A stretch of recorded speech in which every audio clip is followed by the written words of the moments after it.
तो hello everyone, a very warm welcome to you all. तो अभी तक हम लोगों ने कोऑर्डिनेट ज्योमेट्री के we cover two chapters, one was straight lines, another was circle. तो आज का चैप्टर शुरू करने से पहले मैं ये जानना चाहता हूँ किन किन लोगों को उन चैप्टर्स में कुछ ना कुछ लाइव क्लास में सीखने को मिला एक्चुअली, और आज की डेट में वो अप्लाई करते हैं उन चीज़ों को जो भी कुछ ना कुछ सीख कर गए हैं उस टाइम पर। तो प्लीज रेज हैंड जिन लोगों को कुछ ना कुछ नया मिला था उस क्लासेस में। Okay, a lot of you found new things. अब क्या है कि रिटेन करने के लिए उसको थोड़े थोड़े टाइम बाद आइट्रेट करते रहना है ना। मे बी ज्यादा टाइम किसी दिन नहीं मिल रहा है तो यार 10 मिनट ही लगा लिया जाए, उतना भी लगा लोगे ना किसी दिन तो कॉन्फिडेंस अपने आप बूस्ट होने लगेगा और चीजों में भी। अब पैराबोला में देखो, parabola chapter is completely based on properties. You can solve any question very fast if you know the correct properties. Otherwise basic से डिराइव करके जाओगे तो बहुत ज्यादा लंबा हो जाता है क्वेश्चन। जो मेजर कैटेगरीज हैं वो मैं बताता हूँ। देखो, एक तो focal cord is very famous category जिसके सवाल आपको देखने को मिलेंगे, या फिर जेन पैराबोला के साथ मिक्स होके आएंगे इसके सवाल। अब दूसरे टाइप की चीजें जो आपको ज्यादा देखने को मिलेंगी वो होंगे question on tangent, common tangent, and last type के क्वेश्चन होते हैं नॉर्मल पे based. These are the major categories जिनके हमें मेजोरिटी सवाल देखने को मिलते हैं। बट खास बात क्या है कि जो जेई एडवांस के लिए टेंजेंट नॉर्मल की प्रॉपर्टीज हैं वो बहुत अलग हो जाती हैं, बट मेंस में हमें लिमिटेड काम करके we can score very high. तो शुरू करते हैं फ्रॉम आर DP1। तो let's start with the basic concept focal chord. मैं ना आपको बताता हूँ फोकल कॉर्ड को पढ़ते ही मेरे माइंड में कौन सी प्रॉपर्टीज आती हैं। Let's say this is the focal cord, this is the focus. अब P के पैरामीटर इज T1, Q का पैरामीटर इज T2, है ना। पहली प्रॉपर्टी तो सबको याद है कि भाई T1 T2 इक्वल टू -1 होता है। दूसरा प्रॉपर्टी क्या होता है, लेंथ ऑफ फोकल कॉर्ड का। लेंथ ऑफ फोकल कॉर्ड क्या होता है, A into T1 plus 1 by T1 का whole square. That is the property. In fact कई बार हम इसे ऐसा भी लिखते हैं, if this curve make angle theta, तो हम इसको ऐसा भी लिख देते हैं कि PQ will be equal to 4A cosecant square theta. ये दो प्रॉपर्टी हम लोग पढ़ते हैं लेंथ से रिलेटेड, राइट। अब मैं आपको बताता हूँ चौथी प्रॉपर्टी जो आपके लिए काफी काम की होती है। That says segment of focal chord. Segment क्या है, PS एंड SQ। Segment of focal chord in semi latus rectum are in HP। मतलब क्या होता है, 1/PS plus 1/SQ is always equal to 1/A। This is very important property, ये काफी काम की होती है। ये चार प्रॉपर्टीज मेजॉरिटी बच्चे जानते हैं, बट इसके आगे की दो प्रॉपर्टीज आप लोग मिस कर देते हैं। फिफ्थ प्रॉपर्टी जो बहुत इंपॉर्टेंट है वो क्या है, tangent at end point of focal chord intersect at directrix at 90 degree angle. मतलब सर अगर मैंने दो टेंजेंट ड्रॉ किया end point of focal chord पे, तो जहां पे भी वो इंटरसेक्ट कर रहे हैं this is the directrix. And जो ये 90 डिग्री होगा हमेशा एंगल इन दोनों के बीच में। वाइस वर्सा भी हो सकता है कि अगर कोई भी डायरेक्ट्रिक्स से पॉइंट लेके दो टेंजेंट बनाया तो पॉइंट जो ये बनेगा chord that is always going to be focal chord. उल्टा भी वैलिड है, ठीक है ना। ये बहुत काम की प्रॉपर्टी है। अब मैं एक और प्रॉपर्टी ऐड करता हूं जो मेजॉरिटी बच्चे नहीं जानते हैं। ये प्रॉपर्टी बहुत काम की है कि भाई अगर if there is any tangent, कोई भी एक टेंजेंट है ये, ठीक है ना, डजंट मैटर कौन सा टेंजेंट है, it is any tangent, this is the focus, ठीक है ना। ये आपका फोकस है। If you draw perpendicular from the focus on any tangent, जो ये फुट ऑफ परपेंडिकुलर है, this will always lie on tangent at vertex. ये हमेशा टेंजेंट एट वर्टेक्स पे लाई करेगा। अगर आपको ज्यादा नहीं याद रखना तो ये 6 प्रॉपर्टीज मुझे लगता है जो बहुत ज्यादा तुम्हारे काम आ सकती हैं। ये 6 प्रॉपर्टीज अगर आप याद रखोगे तो I don't think JEE main में कहीं पे भी आप फंसोगे, ठीक है ना। तो दिस इज द समरी जो मुझे समझ में आता है। अब हम जल्दी से क्वेश्चन शुरू करते हैं, starting with question 5। Let the focus S of the parabola y square equal to 8x lie on the focal chord PQ of the same parabola. तो PQ is the focal chord, S is the focus. They are saying PS is equal to 6. Now square of slope of chord निकालना है हमें। एक method आपको option में दे दिया, HP वाला method जो प्रॉपर्टी 4 हमने पढ़ा था उससे रिलेटेड। एक मेथड में और दे देता हूं आपको, है ना, कोई अलग दे देता हूं। सेम दूंगा तो कोई फायदा नहीं होगा, है ना, अलग मेथड दे देता हूं। तो देखो अगर कोई भी पॉइंट है AT स्क्वायर 2AT, तो जो PS है that is the focal distance, है ना। फोकल डिस्टेंस का स्टैंडर्ड रिजल्ट क्या होता है sir, it is A plus x coordinate of the point that is A plus AT square. आप डायरेक्टली फोकल डिस्टेंस का भी इस्तेमाल कर सकते थे, तो क्या आता 1 प्लस टी स्क्वायर इज 3, क्योंकि A इज 2 तो T का वैल्यू प्लस माइनस √2 आ गया। तुम्हें क्या चाहिए, square of the slope. What is the slope of this line, it is 2T upon T square minus 1। तुम्हें मॉड चाहिए, स्क्वायर चाहिए, सॉरी, तुम T को पुट कर दो, आई थिंक आंसर आ जाएगा, there is no problem at all. But I think इस क्वेश्चन का आंसर शायद गलत था। तो किस किस को इसका आंसर गलत लगा था, इस क्वेश्चन का आंसर प्लीज रेज हैंड, है ना। इसका आंसर गलत है एक्चुअली। इसका आंसर जो आएगा that is going to be कितना बन रहा है, 2√2 का square that is 8। 8 is the final answer, ठीक है। चलिए आगे बढ़ते हैं जल्दी से। यहां से दो मेथड हो गए, दोनों में जो आसान लगेगा वो यूज कर लेना। Next is question number 6। Length of focal chord of the parabola y square equal to 4x at distance 0.4 from the origin. तो एक मेरे पास फोकल कॉर्ड है which whose distance is 0.4 from the origin, ये मुझे given है। This point is the focus, तो इसके कोऑर्डिनेट भी पता है 1, 0 है। I need the length of focal cord. देखो लेंथ से रिलेटेड कौन सी प्रॉपर्टी पड़ी है, एक तो पड़ा है 8t1 + 1/t1 का स्क्वायर, अब यहाँ पे पॉइंट तो है नहीं। ओके, दूसरा प्रॉपर्टी क्या पड़ा है कि सर अगर एंगल आ जाए ना थीटा तो काम बन जाएगा। ये रहा theta, this length is 1, this length is 0.4, आपके पास क्या है 1 sin theta will be equal to 0.4, तो sin थीटा आ गया तुम्हारे पास 2/5। लेंथ क्या होता है 4a कोसेकेंट स्क्वायर थीटा, तो 4a कोसेकेंट स्क्वायर थीटा मेरा क्या बन जाएगा, इसका रेसिप्रोकल का स्क्वायर, ये था 2/5, तो अब आ जाएगा 25/4। So your answer is option 4। ठीक है ना, मैं हमेशा यही सोचता हूँ कि भाई लेंथ से रिलेटेड कौन सी प्रॉपर्टी मैंने पढ़ी है, सबसे पहला थॉट वही है। ठीक है, चलिए आगे देखते हैं और देखते हैं क्वेश्चन। बहुत मैंने आज भर के क्वेश्चन पिक किए हैं, ऑलमोस्ट 20 सवाल मैं कराऊंगा। मुझे पता है काफी लोग नहीं करके आए हो, बट आई नो कि अगर आप आए हो क्लास में तो I should respect that and I should give you as many questions as I can, ताकि बाद में प्रॉब्लम ना आए। कितने लोग ये इसी स्टेट में हैं एक्चुअली, ऑनेस्टली बताओ हैंड रेज करके कि मैं करके नहीं आया सर, बस क्लास में आया हूँ कि चलो सुन लूंगा काम का कुछ, प्लीज रहना है ना। देखो बहुत सारे बच्चे हैं, it is okay, at least you are here, that is a very big thing है ना, एटलीस्ट बैठे तो क्लास में, कुछ तो सीख के जाओगे। चलिए देखते हैं। At point P on the parabola, foot of perpendicular from it upon the directrix and the focus are the vertices of equilateral triangle। कहना क्या चाहता है, देखो कॉम्प्लिकेटेड सी लैंग्वेज हो गई ना थोड़ी सी। उसने क्या बोला, there is some point on the parabola, ये रहा directrix, foot of perpendicular on the directrix and the focus, this whole thing जो बन रहा है this is a equilateral triangle, 60 degree angle है, वो ये कहना चाहते हैं। Okay sir, now what do they want, they want the area of equilateral triangle is beta, beta square बता दो, मतलब मेरे को तो साइड निकालनी है, काम बन जाएगा मेरा।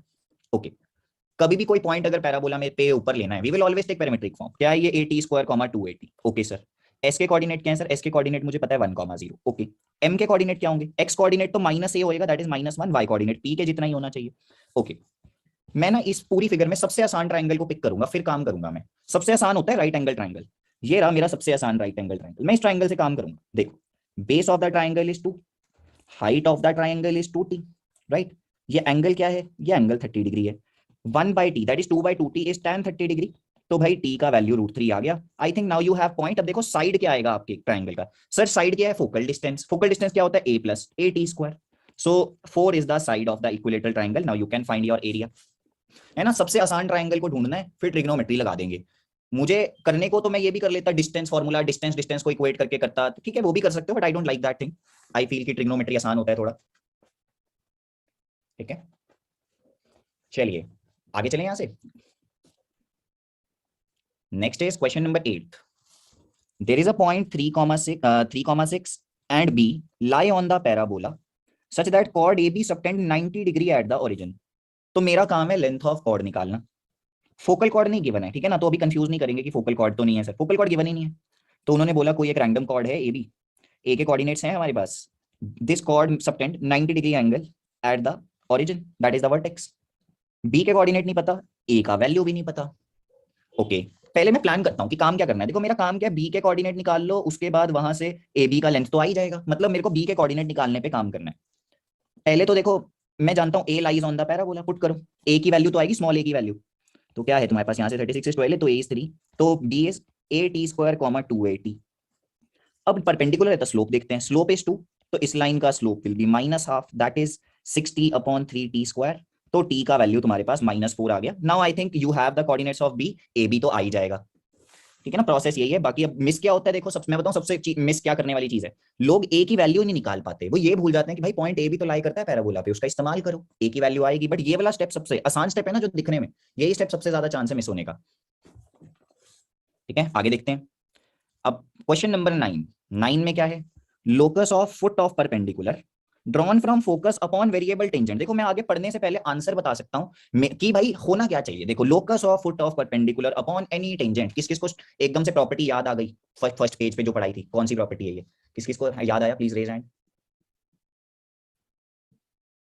This is the property 6, sixth property जो लास्ट प्रॉपर्टी बताया था, that is exactly same sir. मेरा आंसर तो टेंजेंट एट वर्टेक्स आने वाला है। अब मेरा काम है टेंजेंट एट वर्टेक्स निकालूं कैसे यहाँ पे, that is again a challenge. ये सोच लिया फिर भी फंस गया यार। अब देखो एक तो है कि इसको ओपन अप करूंगा, सिंप्लीफाई करूंगा, वो तो भाई मुझे देख के ही समझ में आ गया, इट इज वेरी डिफिकल्ट। देख के ही समझ में आ रहा है कि ओपन अप करके करने वाला प्रोसेस तो भाई बहुत टाइम कंज्यूमिंग हो जाएगा, राइट। और क्या हो सकता है, now let's go to the traditional definition of the parabola. देखो जिन लोगों को बेसिक क्लियर नहीं था ना, इससे शायद काफी क्लियर होगा। ध्यान से सोचो, ऐसा पैराबोला है, ठीक है, स्टैंडर्ड पैराबोला होता है। तो आप इक्वेशन लिखते हो कि सर अगर p इज x, y तो ये क्या करेगा, सेटिस्फाई y² = 4ax, ऐसा लिखते हैं। What is the meaning of y, y is distance of point from the axis, तो it is pa² = 4a। x का मतलब क्या है, distance of point from the tangent at vertex, इसको बी ले लेते हैं चलो, तो it is 4a into PB, ये एक्चुअल मतलब बनता है। अब इसको उठा के तुम घुमा दो, शिफ्ट कर दो, तो लॉजिक क्या होता है, ऑब्लिक पैराबोला में equation is written as P A square equal to 4a into PB, ठीक है ना, लॉजिक भी मैंने तुम्हें बता दिया। अब कंपेयर करोगे तो तुम्हें पता लग जाएगा कि जो ये x प्लस 2y प्लस 3 है, this is PB, that is the tangent at vertex, यही मेरा आंसर होने वाला है, खत्म सवाल, उसी फॉर्म में लिखा है, राइट। किस किस को ये समझ में आया कि ये लॉजिक डिराइव कैसे हो रहा है, कैसे बना रहे हैं इस लॉजिक को, कि भाई देखो सेम ही सिंपल होता है, उठा के घुमा दो, कुछ भी कर दो, हमने ये वाली दो एक्सिस मान ली रेफरेंस के लिए हमारी, a one is axis, one is tangent at vertex, that is how we are thinking, okay. चलिए आगे जाते हैं यहाँ से, नेक्स्ट इज क्वेश्चन नंबर 11। 11 में क्या है, the length of the chord, equation given है, intercepted by the given parabola is. देखो जब भी आएगा लेंथ का सवाल, पहला स्ट्रेटेजी होगा, पहले चेक करेंगे कहीं फोकल कॉर्ड तो नहीं है, अगर फोकल कॉर्ड आ गया फिर तो काम वैसे ही बन जाएगा, प्रॉपर्टीज है। This is the parabola that we have, vertex is at 1,0, तो a का वैल्यू हमें गिवन है यहाँ पे कि a का जो वैल्यू है दैट इज 1, तो this thing is going to be 2,0, right. तो फोकस मेरा 2,0 है, सेटिस्फाई करता है क्या, इसको चेक करके देख लेते हैं, यस ये तो सेटिस्फाई कर गया मेरा, तो definitely this is just the focal chord of the parabola. तो लेंथ ऑफ फोकल कॉर्ड क्या होता है, 4a कोसेकेंट स्क्वायर थीटा, तो मेरे पास tan थीटा का वैल्यू तो √3 है, तो 60 डिग्री आ गया, तो it is 4 cosecant square 60 degree, that is my answer, है ना। मेजॉरिटी क्वेश्चन में तो फोकल कॉर्ड बन जाएगा। अब मान लो नहीं बनता फोकल कॉर्ड, तो क्या करते, solve line with given parabola, फिर आपको कोऑर्डिनेट्स ही निकालने पड़ते, पॉइंट ऑफ इंटरसेक्शन निकालते, ठीक है ना। चलिए आगे बढ़ते हैं यहाँ से भी, आई होप ये बात समझ में आई। Next is 13th one. 13 में क्या है, L1 L2 are the length of two perpendicular focal chord of the parabola, मुझे harmonic mean between L1 and L2 चाहिए। अच्छा हार्मोनिक मीन होता क्या है, कई लोग इसे ऐसा लिखते हैं 2L1 L2 upon L1 plus L2, कई लोग इसको इस तरह से भी देखते हैं कि sir it is 2/1/L1 plus 1/L2, है ना, जैसे तुम समझते हो वैसे परफेक्ट है, जैसे भी तुम्हें याद हो। अब देखो मेरे को ये पता है, जो ये प्रॉपर्टीज है ना, ये सब फैंसी प्रॉपर्टीज हैं, याद तो रहने वाली है नहीं, किस किस को ये फील आ गई थी देख के कि यार ये सब तो मैंने पढ़ा ही नहीं कभी, ये क्या पूछ लिया इन्होंने। हार्मोनिक मीन वाली स्टैंडर्ड प्रॉपर्टी नहीं है, ये अलग प्रॉपर्टी है ना, ये वो नहीं है जो तुम समझ रहे हो पहले पेज वाली, है अलग है कुछ, तो मुझे भी नहीं पता ये सब, तो मैं कैसे करता हूँ ना, मैं बेसिक से करता हूँ कि सर L1 मान लेते हैं एक पैराबोला है, ये एंगल थीटा बनाता है, जो दूसरा आएगा वो इससे 90 डिग्री एंगल पे है, हमें पता है, तो L1 is 4a cosecant square theta, L2 क्या है 4a cosecant square 90 plus theta, L2 क्या बन गया, L2 मेरा बन गया 4a सीकेंट स्क्वायर थीटा, ठीक है ना। अब पुट करते हैं, देखो इस फॉर्मूले में यूज करो, it is 2 upon 1/L1 is 1/4a cos square theta plus sin square theta बन गया ये मेरे पास, so overall answer is 8a that is equal to 32, खत्म सवाल, ठीक है ना। तुम्हें ज्यादा फैंसी कुछ नहीं सोचना, तुम सिंपल चलो। अब वो कल को दे देता one line is at 60 degree to the another, तो तुम्हें कुछ नहीं करना, थीटा प्लस 60 कर देना है तुम्हें, ठीक है ना, तुम्हें और कुछ कॉम्प्लिकेटेड सोचने की जरूरत नहीं है। किस किस को समझ में आया मेथड ये, है ना, स्टैंडर्ड है बिल्कुल, जितना जेनेरिक रखेंगे ना उतना दिमाग में भी बैठेंगी चीजें। नेक्स्ट है 14th वन। 14th में क्या है, area of the largest rectangle ABCD whose vertices A and B lie on x axis, vertices C and D lie on the given parabola below the x axis। ये कैसा है, x square equal to y plus 1 जैसा parabola given है, तो ऐसा कुछ होगा, ये दिखता होगा, right. Vertex is at 0, -1। Now if we draw a rectangle, तो कुछ ऐसा रेक्टेंगल होगा, मान लेते हैं बट ए यहाँ पे है, बी यहाँ पे है, सी ए रहा, डी ए रहा, ठीक है ना। नाउ वी वांट एरिया को मुझे मैक्सिमम करना है सर, ओके। एक बात तो ऑब्वियस है कि होगा तो सिमेट्री की, अगर ये लेंथ तुम्हारा फॉर एग्जांपल h है, तो this length is also h, right. तो ये कोऑर्डिनेट मान लेते हैं h, 0, d के कोऑर्डिनेट क्या होंगे h, h square minus 1। What is this length, this is 1 minus h square, क्योंकि y coordinate of d is negative. इस पूरे रेक्टेंगल का एरिया क्या आ गया तुम्हारा, area is 2h into 1 minus h square, that is equal to 2h minus 2h cube. कोई भी रैंडम फंक्शन आ जाए, मैक्सिमम मिनिमा निकालना है, तो क्या करेंगे, स्टैंडर्ड ईओडी इस्तेमाल करेंगे, डेरिवेटिव लेके जीरो कर दो। कुछ अगर स्टैंडर्ड फंक्शन होगा जो मैं जानता हूँ तो मैं कोई और मेथड सोचूंगा, नहीं तो मैं हमेशा डेरिवेटिव लेके जीरो कर दूंगा, कुछ भी मैक्स मिन का सवाल हो। तो it is 2 minus 6h square is 0, तो h can be plus minus 1/√3। तो ये मेरा आंसर आ गया। अब देखो एरिया भी आ जाएगा, पुट करोगे तो your area is 2/√3 into 2/3, this is our answer, ठीक है। आपको हमेशा, आपको मैक्स मिन वाला सवाल पेपर में जब आएगा ना, तो तब नहीं समझ में आएगा पैराबोला की कोई प्रॉपर्टी, मैक्स मिन ही दिखेगा तुम्हें पेपर में बैठ के बस, फिर वो वर्ड, और फिर पहला थॉट ही एओडी आएगा, इसलिए आदत ही वही डाल देते हैं हम लोग, हम क्यों करें 4 मेथड याद, ठीक है ना। आगे बढ़ते हैं। अब नेक्स्ट इज क्वेश्चन नंबर 15। 15 में क्या है, PQ is the focal chord of the parabola y square equal to -x, कैसा दिखता है ये, y square equal to -4x जैसा, ऐसा दिखता होगा। थोड़ा मैं साफ सुथरा बना लेता हूँ, चलो दिस इज बेटर, है ना। अब आगे क्या बोल रहे हैं, there is a point P -4, 2, then focal chord of the parabola उन्होंने बोला एक PQ है कोई, मान लेते हैं ऐसा कुछ है। Now ordinate of point of intersection of tangent at P and Q। तो ये क्वेश्चन क्या है, tangent at end point of focal cord का। तो भाई किस किस को याद आ गई प्रॉपर्टी ये चीज पढ़ के, अब एक बार हैंड रेस करके ही बता दो, जस्ट वांट टू सी की समझ में आ रहा है कि नहीं, है ना। तो हमने क्या पढ़ा था प्रॉपर्टी 5 में कि sir tangent at any point of focal chord always intersect at the directrix and they are always at 90 degree to each other. और हमने लास्ट क्लास में सर्कल में पढ़ा था कि सर अगर कोई भी कर्व पे पॉइंट दे दिया जाए और मुझे टेंजेंट लिखना है तो सीधा सर t=0 से काम बन जाएगा। t=0, y² + x का टेंजेंट लिखना है तो y will become y * y1, x will become x + x1/2, so we are getting 4y + x - 4 = 0। This is the tangent. Directrix क्या है मेरा, डायरेक्ट्रिक्स में अगर मैं देखता हूं तो देखो x coordinate will be equal to a, that is 1/4, right. x coordinate 1/4 आना चाहिए, y कोऑर्डिनेट मुझे निकालना है। ये पॉइंट मान लेते हैं इसको, पॉइंट ऑफ इंटरसेक्शन को। It should satisfy my line. तो k की वैल्यू देखते हैं क्या बन रही है। आई एम गेटिंग 4k + 1/4 - 4 इज 0, तो k इज 1 - 1/16, दैट इज 15/16। खत्म सवाल। मैं तुम्हें पूरा पूरा सॉल्व इसलिए करके दिखा रहा हूं कि भाई अगर मैं तुम्हारे सामने बैठ के कर पा रहा हूं सॉल्व तो तुम भी पेपर में कर सकते हो। कोऑर्डिनेट ज्योमेट्री इतना ज्यादा टफ नहीं होता जितना लोग हाइप कर देते हैं। ओके, ठीक है। सो ये था हमारा क्वेश्चन नंबर 15। तो अभी तक हमने फोकल कॉर्ड पे सब देख डाला है, जितनी भी अच्छी प्रॉपर्टीज है सारा कुछ हमने कवर कर दिया है यहाँ पे। अब DPP2 से पहले मैं तुमसे ही पूछूंगा, देखो DPP2 में दो टाइप के सवाल होते हैं, एक होता है टेंजेंट पे बेस्ड, ज्यादा भर भर के सवाल थे, दूसरे थे नॉर्मल पे बेस्ड।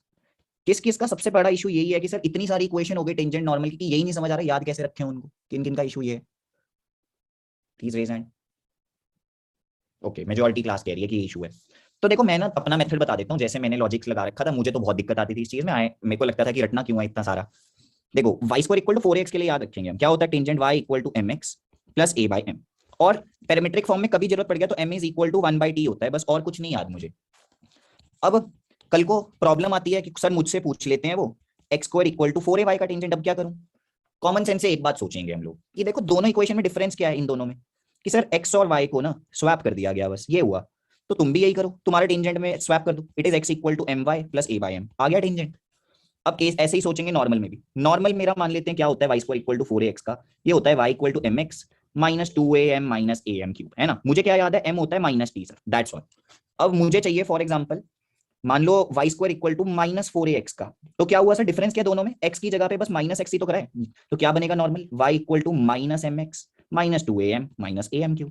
अच्छा देखो अब लास्ट ट्रांसफॉर्मेशन, मान लो कि कोई बोल देता x² = -4ay के लिए, तो इसी लॉजिक से कोई बता सकता है जल्दी से कि क्या हो रहा होगा, प्लीज रेज हैंड। नॉर्मल लिखना है तो ओके, हैंड रेज आए हैं।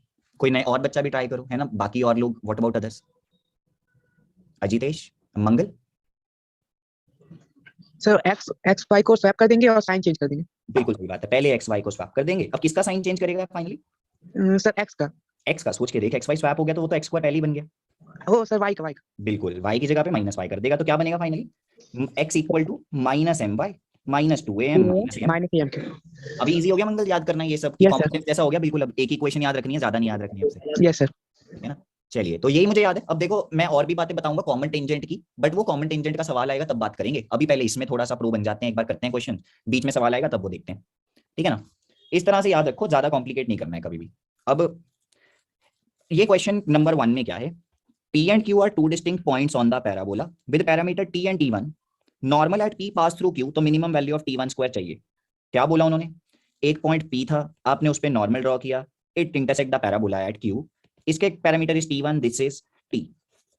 अब ये ना कॉन्सेप्ट क्या होता है, ये ना डिराइव कभी नहीं करना, जैसे सॉल्यूशन में दिया ये तो बिल्कुल ही नहीं करना, ठीक है ना। तुम्हें डेरिवेशन नहीं पे नहीं जाएंगे, ये कॉन्सेप्ट ही इतना कॉमन है कि बहुत सारे एग्जाम्स में आता है। This is called foot of normal, है ना। फुट ऑफ नॉर्मल का पैरामीटर इज T1, तो T1 का फॉर्मूला क्या होता है, -t - 2/t, that is what. अब देखो कल को क्या पूछ सकता है वो, क्यू पूछ सकता है, फिर बोल देगा क्यू पे भी नॉर्मल बना दिया, बताओ आगे कहाँ इंटरसेक्ट करेगा, आर पे बताओ। तो यही फॉर्मूला बार बार काम आएगा, अदरवाइज तुम फंस जाओगे डिराइव करने बैठ गए तो, ठीक है ना। क्योंकि ये बहुत कॉमन है इसलिए ये हम याद रखेंगे। अब T1² पूछा उन्होंने हमें, T1² क्या बनेगा हमारा, t² + 4/t² +4 whole square complete करके ही हो जाएगा यहाँ तो, इट इज t - 2/t का square +8, so 8 is the minimum value that we are getting. खत्म सवाल, ठीक है ना। प्रोसेस ऐसा है। चलिए, अब कल को एक्सटेंडेड वे में तो कुछ भी आ सकता है कि भाई एक पॉइंट से आगे एक और पे पहुंच गए, एक से एक आगे पहुंच गए। अब देखो कल को ये T2 लिखना है कि Q पे नॉर्मल ड्रॉ कर दिया, बताओ T2 क्या होगा, T2 इज -T1 - 2/T1, ठीक है ना, सक्सेसिवली जाते रहेंगे। तो अभी मैं बढ़ता हूं आगे यहाँ से। नाउ आ ही गया देखो कॉमन टेंजेंट का सवाल, बड़ी जल्दी आ गया ये तो यार, चलो कोई नहीं बता देता हूँ जल्दी से। पहले तो ये देखो तुम्हें दो बातें पता होनी चाहिए कॉमन टेंजेंट में। दो ही तरीके होते हैं करने के सवाल को, कॉमन टेंजेंट हो नॉर्मल हो जो भी हो। एक तरीका होता है there are first of all C1 and C2 are two curves, ठीक है ना, कोई भी कर्व हो doesn't matter, ellipse hyperbola parabola कुछ भी हो। आपको क्या करना है, स्टैंडर्ड C1 का इक्वेशन ऑफ टेंजेंट लिख दो, C2 का इक्वेशन ऑफ टेंजेंट लिख दो, जो जनरल फॉर्मूला पढ़ा होगा आपने उसी से ही लिखेंगे हमेशा। नेक्स्ट स्टेप इज इन दोनों को कंपेयर कर देंगे। प्रोसेस ये होता है, बट एक स्पेसिफिक केस में ये प्रोसेस को फास्ट किया जा सकता है। अगर एक भी कर्व एक सर्कल है, तो सर्कल की बहुत खास बात क्या होती है कि सर C2 का अगर मैं इक्वेशन ऑफ टेंजेंट लिखता हूं तो it is the common tangent, और equation of tangent will be at distance equal to radius from the centre of circle.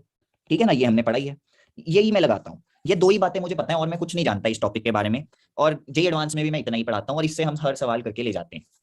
अब क्वेश्चन है common tangent to the parabola x square equal to 4y and the circle intersect at point P, distance of P from origin. So उन्होंने एक circle दिया हुआ है हमें, एक हमें पैराबोला भी दिया हुआ है। उन्होंने बोला कॉमन टेंजेंट को ड्रॉ किया गया, तो कुछ ऐसा होगा सिचुएशन मान लेते हैं, वो एक पॉइंट P पे इंटरसेक्ट करते हैं। तो देखो सिमेट्रिकल से पता लगता है मुझे कि अरे P पॉइंट तो पक्का y एक्सिस पे ही लाई करता होगा। उन्हें चाहिए क्या, distance of P point from the origin. Okay sir, अब ध्यान से देखते हैं कि अगर मैं ये क्या है x square equal to 4ay जैसा है, तो x एंड y को स्वैप कर दिया मतलब, है ना, तो इक्वेशन क्या बनेगा, x equal to my plus a by m। मुझे क्या पता है, दिस इज एट डिस्टेंस, इसका distance from centre of circle,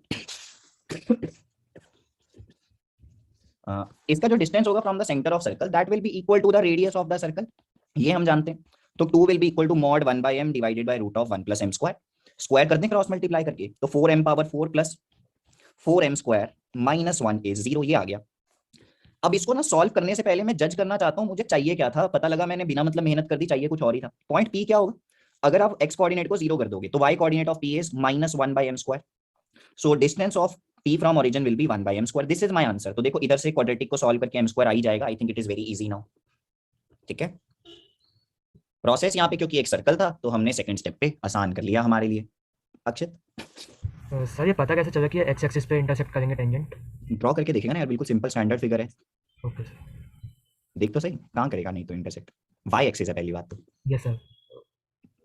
है ना। अगर तू नहीं देखेगा तो तुझे एक और इक्वेशन बना के कुछ ना कुछ मुश्किल करना पड़ेगा, नहीं तो तुम्हें क्या करना पड़ेगा, इसको सॉल्व करोगे, दो रूट्स आएंगे, उन दोनों का इंटरसेक्शन निकालोगे, वो डबल मेहनत क्यों करें, मैंने वो स्टेप को हटा दिया इसीलिए। अब आगे है मेरे पास क्वेश्चन नंबर फिफ्थ। फिफ्थ में क्या है, टेंजेंट टू द कोनिक। अब ये एक्स स्क्वायर इक्वल टू मेरे पास y माइनस 6 है, थोड़ा अजीब अभी, और मुझे उस पर एक पॉइंट दिया हुआ है 2, 10, उसने एक पॉइंट दे दिया। दे सेड कि tangent to the conic at this point touch the given circle, circle को टच करता है ये line at point alpha comma beta, and your target is to find what is this point alpha comma beta. ये मुझे given है। अब देखो मेरा जो मेथड था ना कॉमन टेंजेंट वाला, उससे आंसर नहीं आएगा, क्यों, क्योंकि वो तो कॉमन टेंजेंट निकालने के लिए होता है। अल्फा यहाँ पे तो पॉइंट चाहिए मुझे कि कौन सा पॉइंट पे टेंजेंट होगा, यहाँ तो कहानी बदल गई।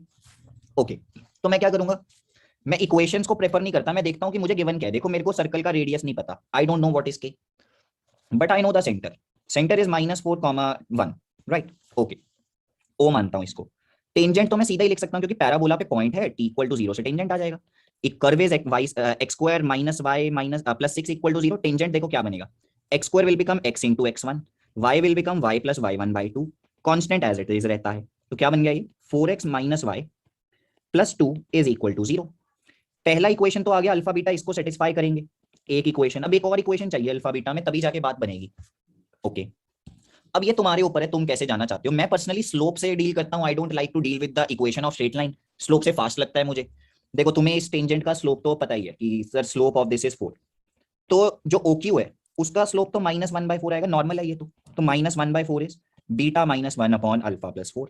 This is the second equation. Now I think आपका आंसर आ जाएगा, 2 इक्वेशन 2 वेरिएबल्स आर देयर। ठीक है ना, स्लोप की तरह सोचेंगे, ज्यादा और कुछ करने की जरूरत नहीं पड़ेगी। कुछ भी कंफ्यूजन है किसी को तो वो क्लियर कर सकता है अभी। स्नेहा सर इस क्वेश्चन के पहले वाले क्वेश्चन का फिर से एक्सप्लेन कर सकते हैं क्या? क्या नहीं समझ में आया सर एक्चुअली नेटवर्क इश्यूज की वजह से मैं डिस्कनेक्ट हो गई दोबारा थी। वीडियो देखना, फिर क्या पार्ट बताओ ना मुझे, मैं पूरा कैसे बता सकता हूँ। नहीं, after that 2 is equal to 1/m, वो वाला पार्ट। ओके, उसके बाद मैंने क्या किया, हमने उसे क्रॉस मल्टीप्लाई करके स्क्वायर कर दिया था। ओके ठीक है, और उसके बाद मैंने ना रूट निकालने से पहले क्या सोचा था कि क्योंकि तो मुझे तो पॉइंट पी चाहिए था, है ना, तो मैंने सोचा पहले पॉइंट पी निकाल लेते हैं, क्योंकि देखो इस लाइन पे लाई करेगा वाई, इसका वाई इंटरसेप्ट देखा तो दैट वाज -1/m², मतलब 1/m² will be our answer. Yes sir, तो हमने बस उसके बाद मैंने बताया कि m² तुम रूट निकाल लेना, क्योंकि it is a quadratic in m²। Yes sir, समझा। समझ गए ना? Yes sir.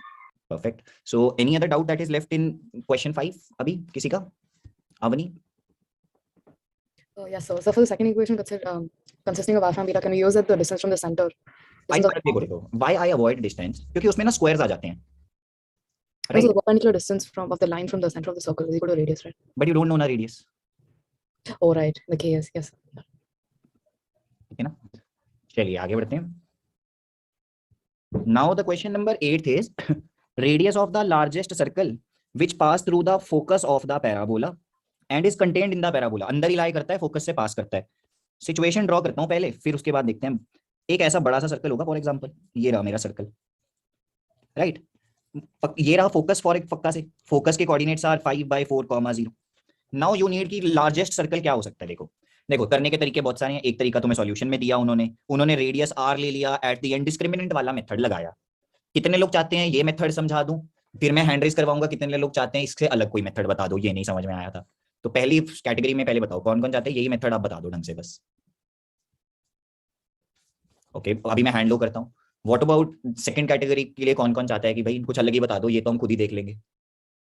ओके मेजॉरिटी लोग हैं कि खुद ही देख लेंगे। अब देखो मैं तुम्हें ना पहले तो लॉजिक देता हूँ।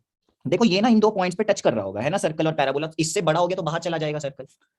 तो जो ये होगा this is the common normal for both of them, है ना। ये जो एक नॉर्मल मैं अगर ड्रॉ करता हूँ इस पॉइंट पी पे, that will B common normal. तो अगर मैं मान लेता हूँ कि भाई मेरा नॉर्मल था y इक्वल टू कितना, y equal to mx minus 2am minus am³, ऐसा मान लेते हैं। तो मुझे एक बात पता है, सर्कल के नॉर्मल तो हमेशा सर्कल के सेंटर से ही पास करती है। तो भाई सेंटर क्या होगा तुम्हारा, x इंटरसेप्ट। y को 0 करो तो x का value is 5/2 minus plus 5/4m²। This is what I am getting. Okay now let's think about this कि मेरा रेडियस तो ये है, this is the radius that I have. Radius क्या बन रहा है आपका, डिस्टेंस दोनों के बीच में, दैट इज 5/4 प्लस 5/4m²। इसको तुम्हें मैक्सिमम करना है, इसको मैक्सिमाइज करना है, मतलब स्लोप का मैक्सिमम वैल्यू निकालना है कि भाई मैक्सिमम से मैक्सिमम स्लोप क्या हो सकती थी मेरी। ओके तो इससे किसी को हिंट मिला कि इस मेथड से कि आगे जा सकते हैं, कुछ कर सकते हैं? Anyone any suggestion? इस डायरेक्शन में मैं जाना चाहता हूँ। Suryansh? Sir maximum minimum. But m की वैल्यू तो फिर इन्फिनिटी भी हो सकती है, सोच ऐसे तो, हाँ सर ऐसे तो इन्फिनिटी हो जाएगी। है ना, तो ये दिक्कत है। अब सोचो कि क्या होना चाहिए। Anyone anyone else? Largest rectangle चाहिए तुम्हें, लार्जेस्ट सर्कल चाहिए तुम्हें जो फोकस से भी पास करता हो। अगर कॉमन नॉर्मल के लॉजिक से जाते हैं यहाँ पे मैं फंस जा रहा हूँ। आई don't know the value of m that is possible, right. ये p पॉइंट की जरूरत पड़ गई मतलब मुझे यहाँ पे, तो अदरवाइज तो हो ही नहीं पाएगा, राइट। ओके ये मेथड तो यहाँ पे स्टक हो रहा है, क्या करें? सोचो, तुम लोग ही सोचो, तभी कुछ प्रोडक्टिव निकलेगा। ये मेथड फंस रहा है ना यहाँ पे। रेडियस को मैक्सिमाइज करेंगे तो m को मैं इनफाइनाइट डाल दूंगा तो बात ही नहीं बनेगी। But we can do one thing again. देखो तुम्हें अगर तुम ये पीसी देखोगे, ये पी और सेंटर का डिस्टेंस जो है that is also the radius. हम अगर इसका इस्तेमाल कर लें कहीं पे तो शायद काम बन जाए। बट आई थिंक यार ऐसा भी करोगे ना तो ये ना गंदा ही हो रहा है, ये अच्छा तो नहीं हो रहा। देखो अगर m था तो इसका p पॉइंट क्या होता है, a t² 2at। मुझे पता है t इज -m, तो मैं अगर लिखता भी तो इसे लिखता am² minus 2am, right. But still यार बहुत लंबा हो जाएगा, I don't think it will B worth it अगर आप ऐसे जाएंगे तो। But still let's try, let's give it a shot. देखो सेंटर के कोऑर्डिनेट तुमने अभी निकाली है 5/2 प्लस 5/4m², 0। पी पॉइंट के कोऑर्डिनेट क्या है, 5/4m² माइनस 5/2m, है ना। दोनों का डिस्टेंस इक्वल टू रेडियस करके देखते हैं। दोनों का डिस्टेंस आ क्या रहा है मेरा, देखा जाए तो एक मुश्किल टर्म्स तो कैंसिल ही हो गई। इट इज 25/4 प्लस 25/4m² का root, and this should be equal to the this thing that is 5/4 plus 5/4m²। I think now if you will square them you will get your answer that it will be very easy to get the value of m। But ये भी ना, हाँ ये भी method ठीक ही है, बहुत ज्यादा अच्छा तो नहीं है ऑनेस्टली बोलूं तो। कुछ खास ऐसा नहीं है कि तुम फायदा कर पा रहे हो, बट ठीक है मे बी कहीं और शायद हेल्प कर दे। But I don't like this way also. दोनों ही अच्छे मेथड नहीं है इनफैक्ट जो गिवन है वो भी गंदा मेथड है, ये भी गंदा ही है। मुझे लगा था इससे शायद कैलकुलेशन कम हो जाए, ठीक है। बट एक फिक्स ही सर्कल आएगा आपका सबसे बड़ा रेडियस का, वही आंसर देगा आपको, ठीक है। आगे बढ़ते हैं यहाँ से। अभी दोनों में से जो बेटर लगे वो यूज कर लेना, but I am not in favour of any way, दोनों ही ठीक हैं, ठीक ठाक ही है। क्वेश्चन नंबर 10 देखते हैं। 10 में क्या है, radius of circle touching the parabola at point 2, 4 and passing through 1, 4। एक पैराबोला है उस पे एक पॉइंट है 2,4। उन्होंने बोला एक सर्कल पैराबोला को टच करता है इस पॉइंट पे और सर्कल 0,4 से भी पास करता है। तो बिफोर डूइंग दिस क्वेश्चन मैं आपको एक बात याद दिलाता हूँ, किसी को याद है एक क्वेश्चन हमने किया था, if there is a circle जो गिवन है सर, पॉइंट गिवन है, एक और सर्कल दे दिया, तो फैमिली ऑफ सर्कल से कैसे लिखते हैं, किसी को याद है ये बात? Please raise hand once. हमने लास्ट क्लास में क्या पढ़ा था कि भाई देखो अगर कोई लाइन है और उस पे पॉइंट है ना, और सर्कल इस लाइन को टच करता है इस पॉइंट पे, तो इसका equation will be point circle with centre at P जिसका रेडियस 0 है plus lambda times equation of line equal to 0। अब देखो जब दो कर्व टच करते हैं तो भी आप टेंजेंट तो लिख ही सकते हो ना, this line is nothing but tangent to the circle, tangent to the parabola. Point given है y square will become y into y1, 8x will become 4 into x plus 2। तो मेरे पास टेंजेंट आ गया y equal to x plus 2।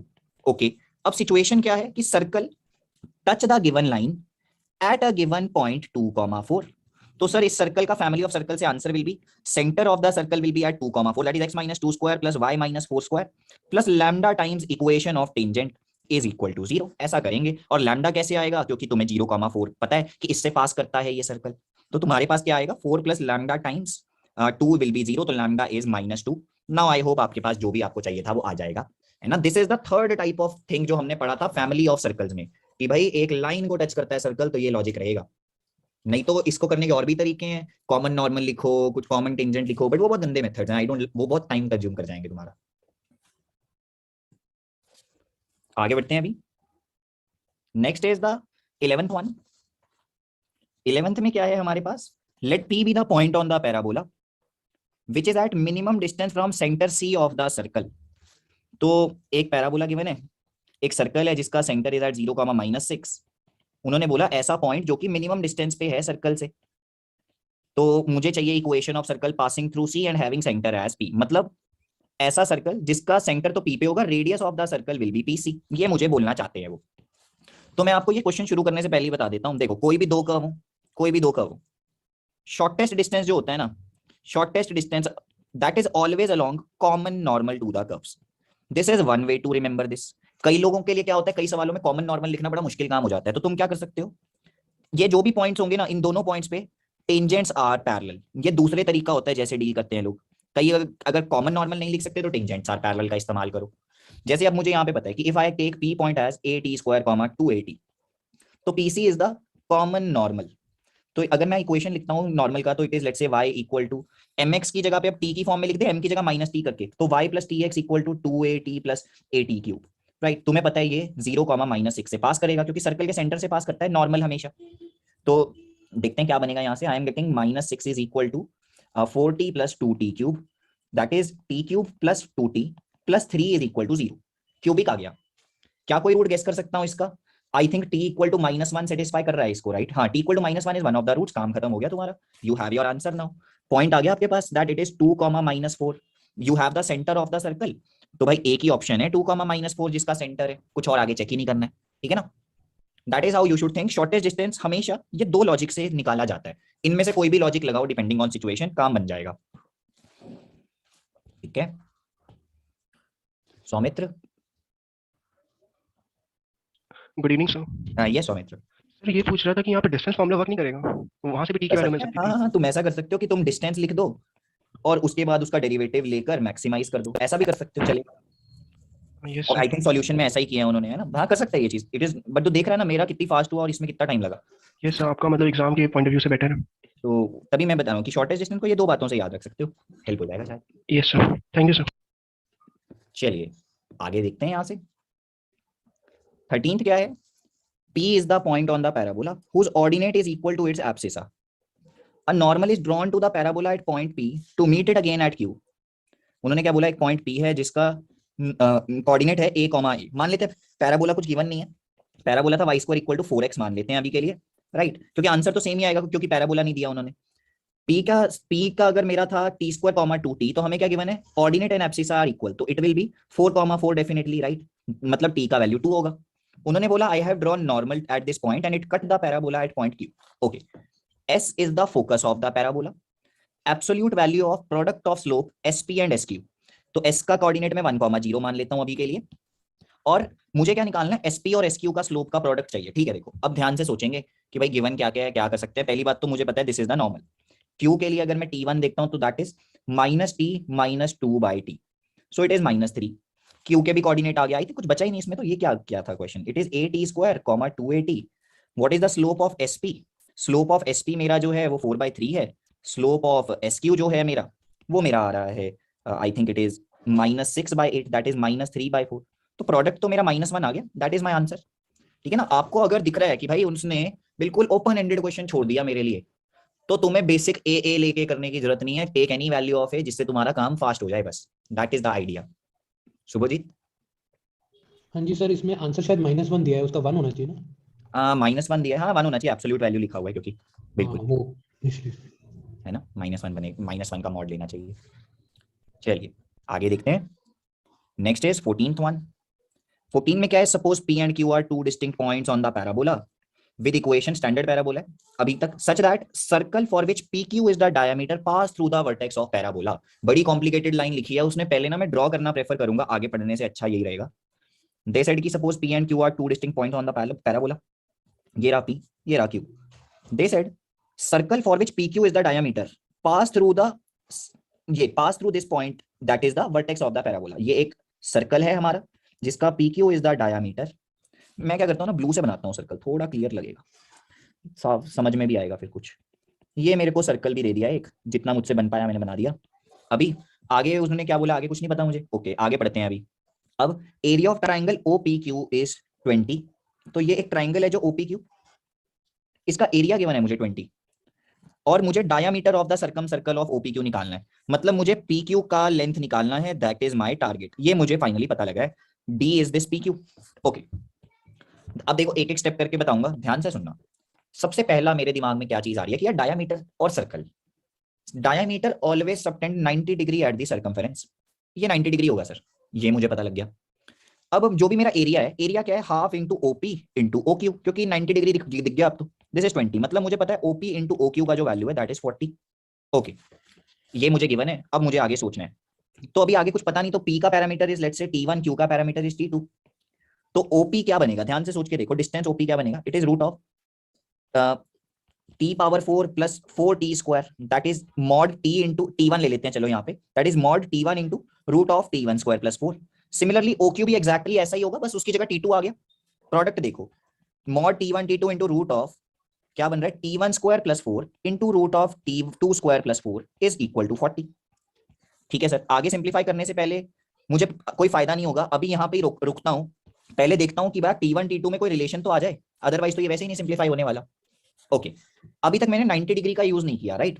What is the slope of OP? It is -2 ही बन रहा है ना, एक मिनट, इट इज 2/T1।